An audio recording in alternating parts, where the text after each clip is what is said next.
Always check your children's Halloween candy. Always. I'm not saying this to fearmonger. To tell you the truth, I realize that most of the candy handed out on the holiday is likely purchased at Walmart the day before and shoved into a plastic pumpkin-shaped bowl. You probably have realized that most sane people don't poison candy, or put a glass in it, or whatever cochinari urban legend. The only guy who did do that did so to his own son.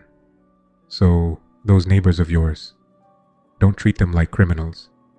They're just trying to innocently give the kiddos some sweets.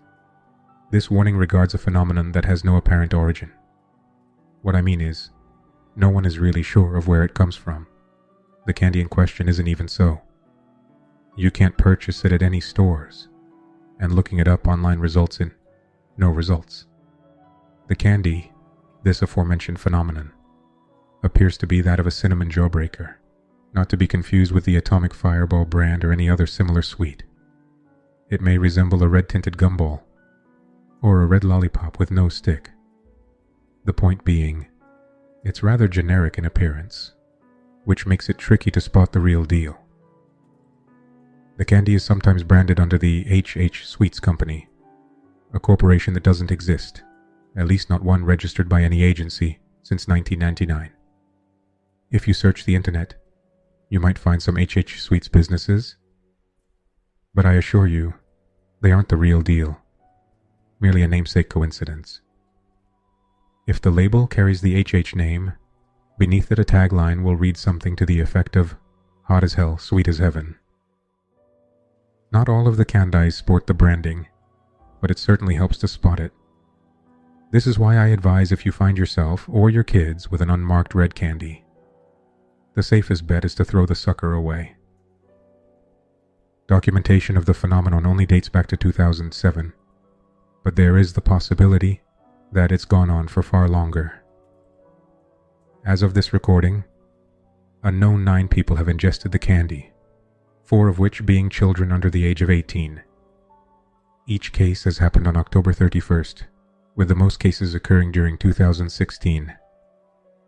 With a total of 3 victims, the only clues as to the candy's appearance and branding is through the eyes of witnesses and subsequent investigations of any nearby and opened candy wrappers. Each of the victims' corpses, aside from the heads, remain untouched. The heads, however, are where things get strange. Each of the heads is completely burnt, like a used match. This would make identification of the victims troublesome, except for the fact that fingerprint analysis lent itself fittingly to the nature of these deaths, considering the hands of the deceased were completely intact. None of the victims were related in any way, with the only exception being a father and his 9-year-old daughter, Andy and Mary Kay Winfield from Lexington, Virginia. All of the others shared no relation, other than the aforementioned candy. An eyewitness report from Brevard, North Carolina documented the full story behind the mysterious death of a 12-year-old boy, Shane Davis, who died on the Halloween of 2009. I was leaving the pharmacy at around 8:30 when it happened. He, Davis, was walking down the block in a zombie costume. I didn't even notice him at first because it was dark, and the costume was dark. But then there was this flash of orange light, like someone lighting a candle.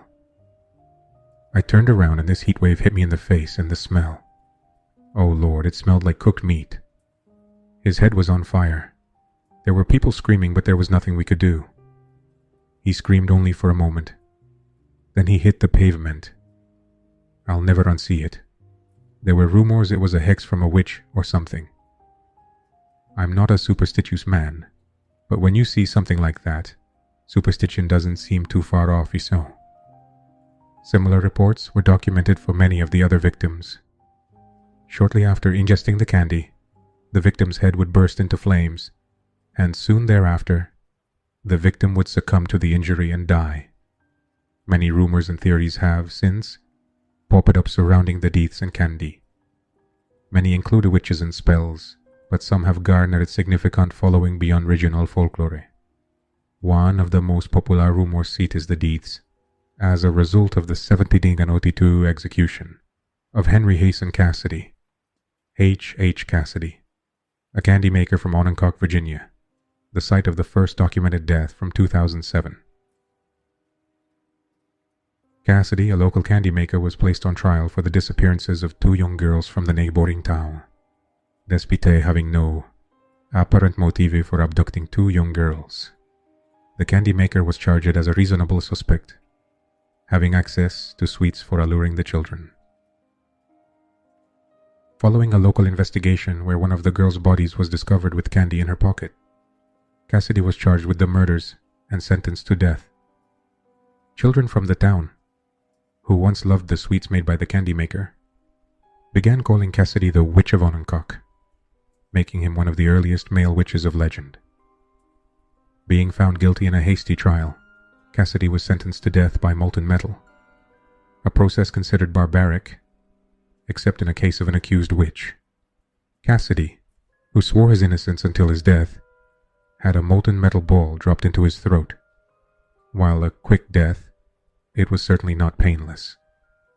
The townsfolk remarked that justice was served on that day, and the body was buried in a shallow grave.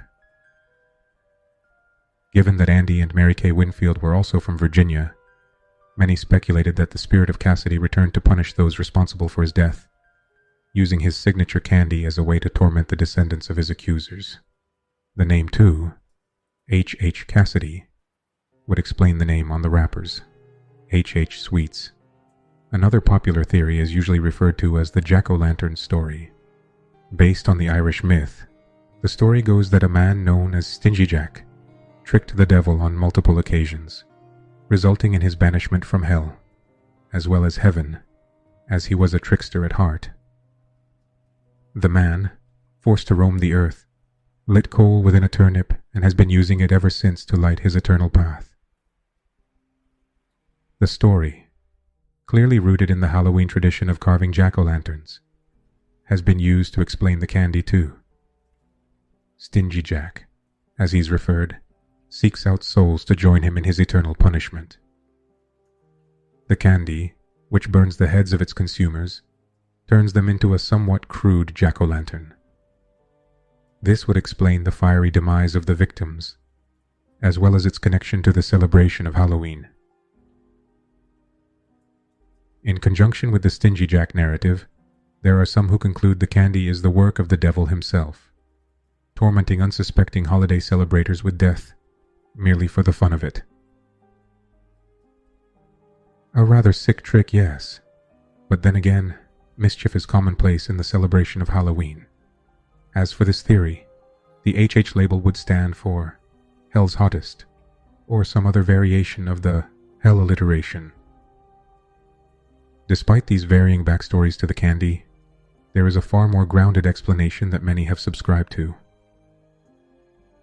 Rather than reading into the H. Sweets mythology, some conclude that H. Sweets is precisely what it claims to be, a candy company.